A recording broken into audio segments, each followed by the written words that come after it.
हर हर महादेव। जय भोलेनाथ। आशुतोष शशांक शेखर चंद्र मौलि चिदंबरा, कोटि कोटि प्रणाम शंभु कोटि नमन दिगंबरा।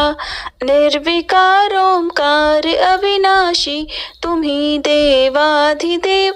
जगत सर्जक प्रलय करता, शिवम सत्यम सुंदरा। निरंकार स्वरूप कालेश्वर महायोगीश्वरा। दयानिधि दानेश्वर जय जटाधार अभयंकरा। शूलपाणि त्रिशूलधारी औघड़ी बागंबरी। जय महेश त्रिलोचनाय विश्वनाथ विशंभरा।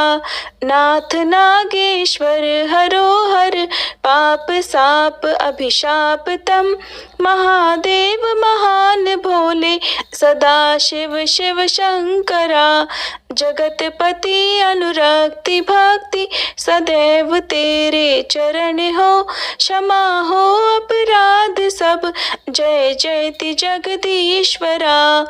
जन्म जीवन जगत का संताप ताप, मिटे सभी ओम नमः शिवाय। मन जपता रहे पंचाक्षरा।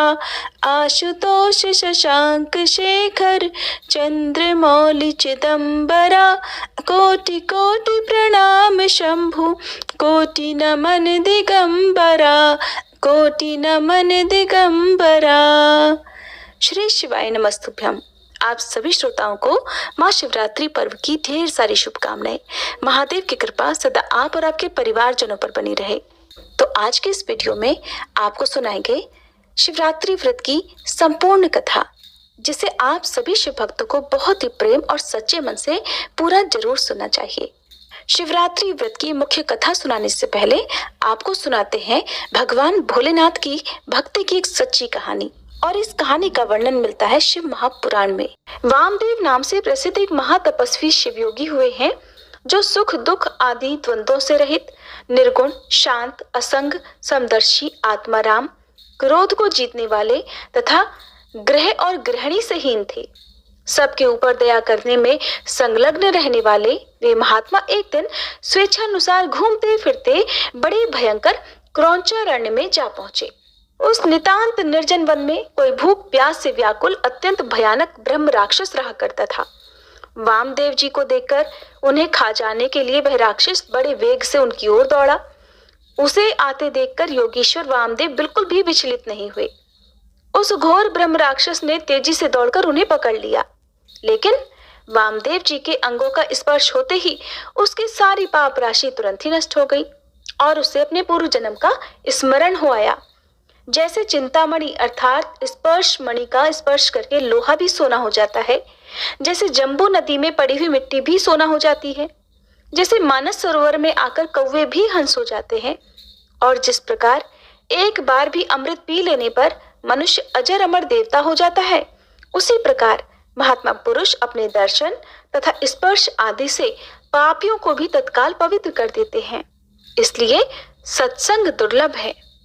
जो राक्षस पहले ही भूख प्यास से विकल होकर घोर रूप धारण करके वन में भटकता फिरता था, वही साधु के संपर्क से, उनके दर्शन से पूर्णानंदमय हो गया।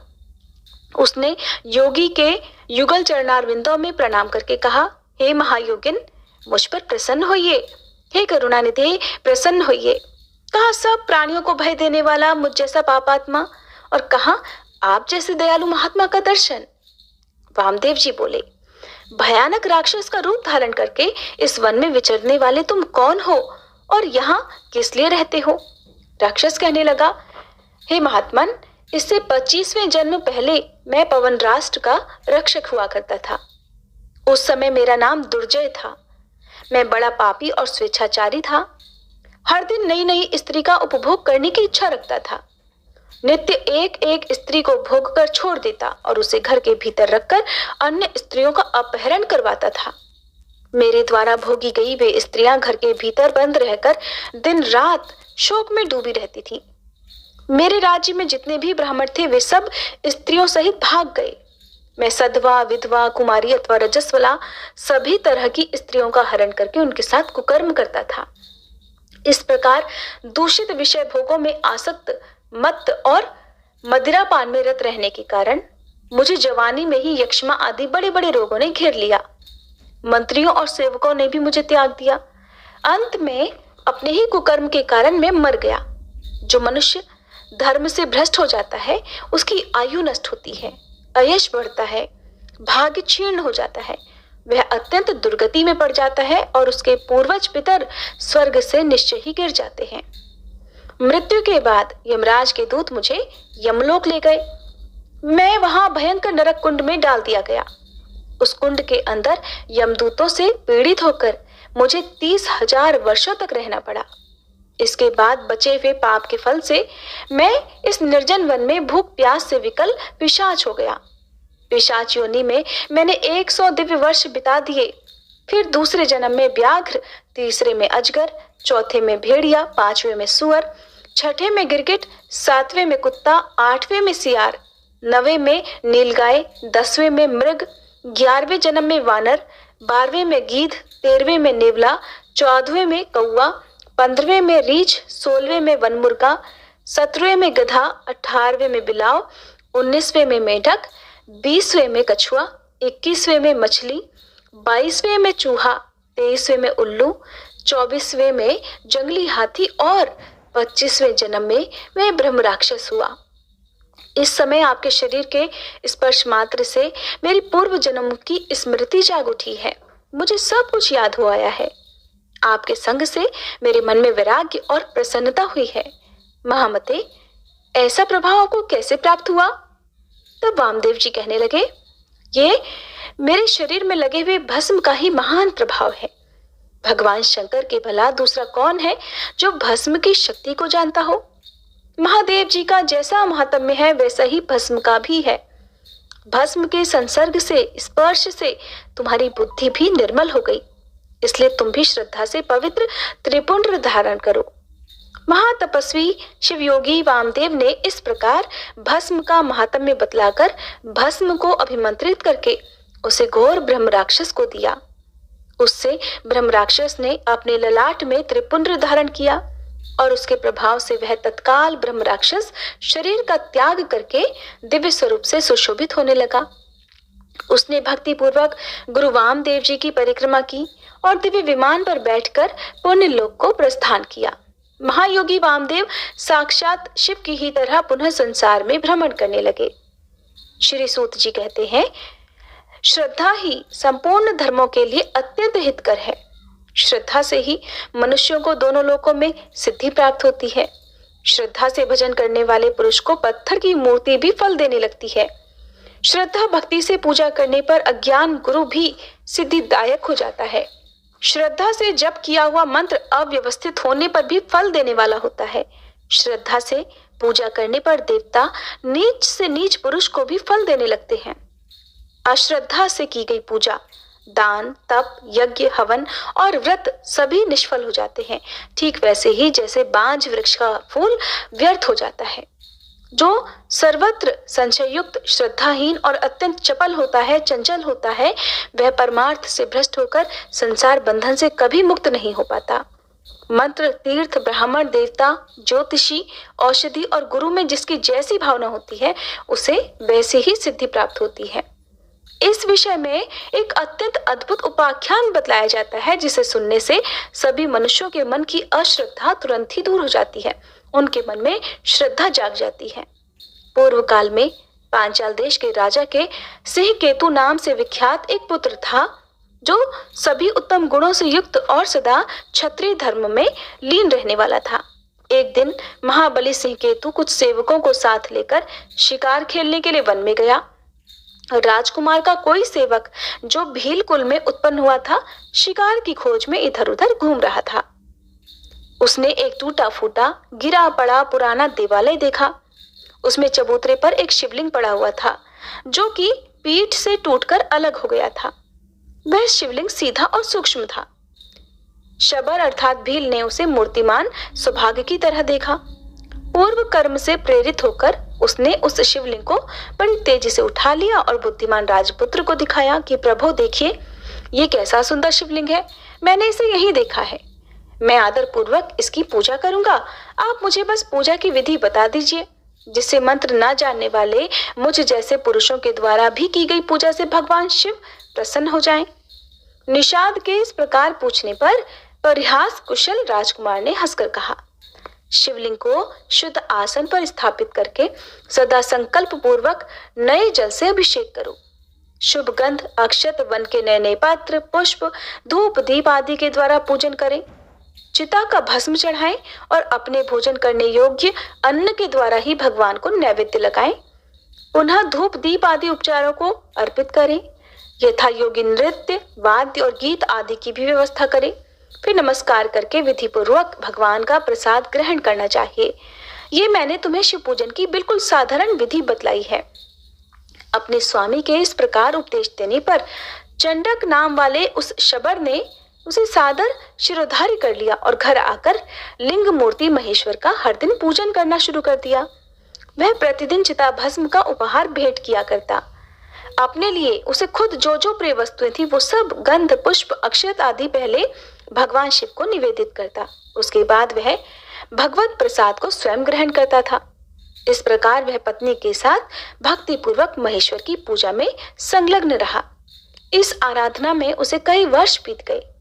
एक दिन जब वह शबर शिव पूजा के लिए बैठा, तब देखता है कि पात्र में चिता का भस्म बिल्कुल भी नहीं बचा हुआ है। तब वह तुरंत उठकर दूर दूर तक चिता की भस्म ढूंढता हुआ घूम आया, किंतु कहीं भी उसे चिता भस्म नहीं मिली। आखिरकार वह थक हार कर अपने घर लौट आया और अपनी पत्नी को बुलाकर उससे कहा कि प्रिय, चिता भस्म तो मुझे नहीं मिली, बताओ अब मैं क्या करूं?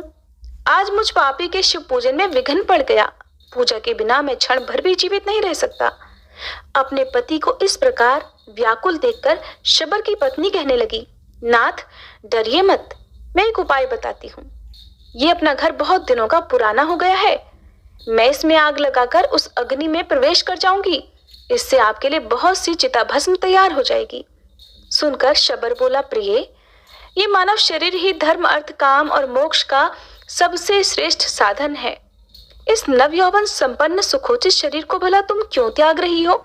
तब उसकी पत्नी कहने लगी, नाथ, जीवन की सफलता इसी में है कि दूसरों के हित के लिए अपने प्राणों का त्याग किया जाए। फिर साक्षात शिव जी के लिए जो स्वयं अपने प्राणों का त्याग करे, उसके लिए तो कहना ही क्या है। मैंने कौन सी घोर तपस्या की है जिससे भगवान शिव की प्रीति के लिए प्रज्वलित अग्नि में मैं अपने शरीर का त्याग करती हूँ। अपनी पत्नी को इस प्रकार स्थिर बुद्धि और शुभ भक्ति देखकर दृढ़ संकल्प वाले शबर ने तथास्तु कहकर उसकी प्रशंसा की। शबरी ने अपने पति की आज्ञा मानकर स्नान से पवित्र होकर अलंकार धारण किया और अपने घर में आग लगाकर अग्निदेव की भक्ति पूर्वक परिक्रमा करके अपने पतिदेव गुरु को नमस्कार कर और हृदय में भगवान सदाशिव का ध्यान करके अग्नि में प्रवेश करने के लिए तत्पर होकर हाथ जोड़कर इस प्रकार स्तुति की, हे देव, मेरी इंद्रियां आपकी पूजा के लिए पुष्प हो, ये शरीर धूप और अगुरु हो, हृदय दीपक हो, प्राण भविष्य का काम करें और कर्मेंद्रियां आपके लिए अक्षत हो जाएं। इस समय हे नाथ, ये जीव आपकी पूजा के फल को प्राप्त हो। मैं धनाधिपति कुबेर का पद नहीं चाहती, अविचल स्वर्ग भूमि की भी इच्छा नहीं रखती और ब्रह्मा जी के पद की भी इच्छा नहीं रखती। मैं तो हे प्रभु बस यही चाहती हूँ कि अगर फिर इस संसार में कभी मेरा जन्म हो तो मैं हर जन्म में आपके चरणारविंदों के सुंदर मकरंद का पान करने वाली भ्रमरी हो जाऊं। मेरे देवता, भले ही मेरे सैकड़ों जन्म हो, परंतु अज्ञान की हेतुभूत माया मेरे मन में कभी प्रवेश न करे। किंचित आधे क्षण के लिए भी मेरा हृदय आपके चरण कमलों से अलग ना हो।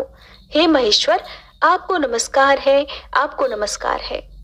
इस प्रकार देवेश्वर भगवान शिव को प्रसन्न करके दृढ़ निश्चय वाली शबरी जलती हुई अग्नि में प्रवेश कर गई और क्षण भर में जलकर भस्म हो गई। फिर शबर ने उस भस्म को लेकर जले हुए घर के पास ही भगवान शिव का पूजन किया। पूजन के अंत में उसने प्रसाद लेने को नित्य आने वाली अपनी प्रियतमा का भी ध्यान किया। ध्यान करते ही वो तो पहले की तरह हाथ जोड़कर उसके सामने खड़ी दिखाई दी। पत्नी को देखकर और जलकर भस्म हुए घर को भी पहले की तरह स्थित पाकर अब शबर आश्चर्यचकित होकर सोचने लगा कि अहो, अग्नि तो अपने तेज से वस्तु को जलाती है, सूर्य केवल किरणों से तपाते हैं। राजा अपने दंड के द्वारा अपराधी को दग्ध करता है, ब्राह्मण मन से जला डालता है।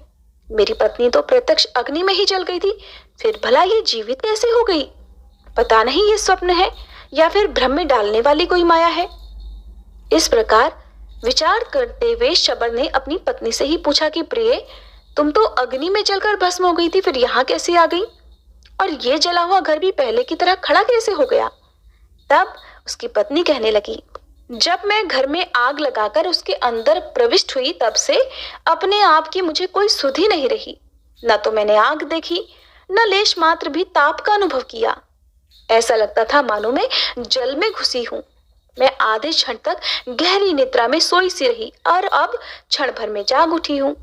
उठते ही मैंने देखा अपना घर तो जला हुआ ही नहीं है, पहले की तरह सुस्थिर है। इस समय भगवान की पूजा के अंत में मैं तो हर दिन की तरह प्रसाद लेने के लिए आपके पास आई हूँ। इस प्रकार वे दोनों दंपत्ति प्रेम पूर्वक आपस में वार्तालाप कर ही रहे थे कि इतने में ही उनके आगे परम अद्भुत दिव्य विमान प्रकट हुआ। उस पर भगवान शंकर के 4 सेवक आगे की ओर बैठे थे। उन्होंने दोनों निषाद दंपत्ति का हाथ पकड़कर उन्हें विमान पर बिठा लिया। शबर और शबरी को अपने शरीर का त्याग भी नहीं करना पड़ा। शिव दूतों के हाथों का स्पर्श प्राप्त होते ही निषाद दंपत्ति के वे ही शरीर तत्काल उन्हीं के समान दिव्य हो गए। इसलिए समस्त पुण्य कर्मों में श्रद्धा ही करनी चाहिए, क्योंकि शबर ने नीच होकर भी श्रद्धा के बल से ही योगियों की गति प्राप्त की। सभी वर्णों के लोगों से उत्तम जन्म पाने से भला क्या लाभ? संपूर्ण शास्त्रों का विचार करने वाली विद्या से भी यदि श्रद्धा न हो तो क्या लाभ है? जिसके मन में सदा भगवान शिव की भक्ति बनी रहती है, उससे बढ़कर तीनों लोकों में कौन पुरुष धन्य है। अब सुनिए महाशिवरात्रि व्रत की कथा। पौराणिक कथा के अनुसार एक बार चित्रभानु नामक एक शिकारी था। पशुओं की हत्या करके वह अपने परिवार को पालता था। एक बार वह एक साहूकार का ऋणी बन गया, लेकिन ऋण समय पर ना चुका सकने पर क्रोधित साहूकार ने उसको शिव मठ में बंदी बना लिया। जिस दिन बंदी बनाया, संयोग से उस दिन शिवरात्रि थी। बंदी रहते हुए वह शिकारी मठ में शिव संबंधी धार्मिक बातें सुनता रहा। वहीं पर उसने शिवरात्रि व्रत की कथा भी सुनी। संध्या होने पर साहूकार ने उसे बुलाया और ऋण चुकाने के लिए पूछा। तब शिकारी ने अगले दिन सारा ऋण चुका देने का वचन दिया। साहूकार ने उसकी बात मान ली और उसे छोड़ दिया। शिकारी जंगल में शिकार करने के लिए निकला, लेकिन दिन भर बंदी गृह में रहने के कारण वह भूख और प्यास से अति व्याकुल था। सूर्यास्त होने पर वह एक जलाशय के पास गया और वहीं घाट के किनारे एक पेड़ पर थोड़ा सा जल पीने के लिए लेकर चढ़ गया, क्योंकि उसे पूरा विश्वास था, उम्मीद थी कि कोई ना कोई जानवर अपनी प्यास बुझाने के लिए यहाँ जरूर आएगा। जिस पेड़ पर वह चढ़ा वह बेलपत्र का पेड़ था और उसी पेड़ के नीचे शिवलिंग भी था, जो कि उस समय सूखे बेलपत्रों से ढके होने के कारण दिखाई नहीं दे रहा था। शिकारी को भी इस बात का पता नहीं चला। वो भूख और प्यास से थका हुआ था तो उसी मचान पर बैठ गया। मचान बनाते समय उसने जो टहनियां तोड़ी वो संयोग से शिवलिंग पर जाकर गिर गईं। इस प्रकार दिन भर भूखे प्यासे शिकारी का व्रत भी हो गया और शिवलिंग पर अनायास ही उससे बेलपत्र भी चढ़ गए। एक पहर रात बीत जाने पर एक गर्भिणी हिरनी तालाब पर पानी पीने पहुंची। शिकारी ने धनुष पर तीर चढ़ाकर जैसे ही उसकी प्रत्यंचा खींची कि उसके हाथ के धक्के से कुछ पत्ते और थोड़े से जल की कुछ बूंदें भी नीचे शिवलिंग पर गिर गईं और अनजाने में ही शिकारी के पहले पहर की पूजा भी हो गई। वह गर्भिणी हिरनी कहने लगी कि हे शिकारी, मैं गर्भिणी हूँ, शीघ्र ही बच्चे को जन्म देने वाली हूँ। तुम एक साथ 2 जीवों की हत्या करोगे जो बिल्कुल ठीक नहीं है। मैं बच्चे को जन्म देकर जल्दी ही तुम्हारे सामने आ जाऊंगी, तब तुम मुझे मार लेना। सुनकर शिकारी को उस पर दया आ गई और उसने अपने धनुष की प्रत्यंचा ढीली कर दी। देखते ही देखते वह हिरनी जंगली झाड़ियों में गायब हो गई। कुछ ही देर बाद एक और हिरनी उधर से आ निकली। शिकारी की प्रसन्नता का ठिकाना नहीं रहा। पास आने पर उसने फिर से धनुष पर अपना बाण चढ़ाया। कुछ बेलपत्र फिर से नीचे शिवलिंग पर जा गिरे और अनायास इस प्रकार शिकारी की दूसरे पहर की पूजा भी संपन्न हो गई। तब उसे देखकर वह हिरनी विनम्रता पूर्वक निवेदन करने लगी कि हे शिकारी महाराज, मैं तो थोड़ी ही देर पहले ऋतुकाल से निवृत्त हुई हूँ और कामातुर विरहिणी हूँ। अपने प्रिय की खोज में भटक रही हूँ। मैं अपने पति से मिलकर जल्दी ही तुम्हारे पास आ जाऊंगी। कृपया तुम मेरा विश्वास करो, तब तुम मुझे मार लेना। सुनकर शिकारी को उस पर भी दया आ गई और उससे जल्दी आना कहकर उसे जाने दिया। 2 बार शिकार खोकर अब यह शिकारी चिंता में पड़ गया। रात का आखिरी पहर बीत रहा था, तभी एक दूसरी हिरनी अपने बच्चों के साथ उधर से निकली। वैसे ही वह अपने बच्चों के साथ घाट पर पानी पीने के लिए आई कि शिकारी ने फिर से अपने धनुष पर तीर चढ़ा दिया। अब वह तीर चढ़ाकर छोड़ने ही वाला था कि फिर से अनायास ही कुछ पत्ते और जल की कुछ बूंदें शिवलिंग पर गिर गईं। उधर शिकारी को धनुष की प्रत्यंचा खींचा हुआ देखकर वह हिरनी बोल उठी कि हे शिकारी महाराज, हमें मत मारो। मैं इन बच्चों को इनके पिता के हवाले करके लौट आऊंगी। कृपया मेरा विश्वास करो और इस समय मुझे मत मारो, नहीं तो मेरे ये बच्चे अनाथ हो जाएंगे। शिकारी हंसने लगा और कहने लगा, सामने आए शिकार को छोड़ दो, मैं ऐसा मूर्ख नहीं हूं। इससे पहले भी मैं 2 बार अपना शिकार खो चुका हूं। मेरे बच्चे भी तो भूख प्यास से तड़प रहे होंगे। उसके उत्तर में हिरनी कहने लगी कि जैसे तुम्हें अपने बच्चों की ममता सता रही है ना, ठीक वैसे ही मुझे भी इन बच्चों की फिक्र है। इसलिए सिर्फ इन बच्चों के नाम पर ही मैं थोड़ी सी देर के लिए तुमसे जीवन दान मांग रही हूँ। कृपया मेरा विश्वास करो, मैं इन्हें इनके पिता के पास छोड़कर जल्दी वापस आ जाऊंगी। हिरनी का दीन स्वर सुनकर शिकारी को उस पर भी दया आ गई और उससे भी जल्दी आना कहकर उसे भी छोड़ दिया। इधर शिकार के अभाव में बेल वृक्ष पर बैठा शिकारी बेलपत्र तोड़ तोड़कर क्रोध में नीचे फेंकता जा रहा था। अनजाने में उससे तीसरे पहर की पूजा भी स्वतः ही संपन्न हो गई। अब सुबह होने को हुई तो एक हष्ट पुष्ट हिरन उसी रास्ते पर आया।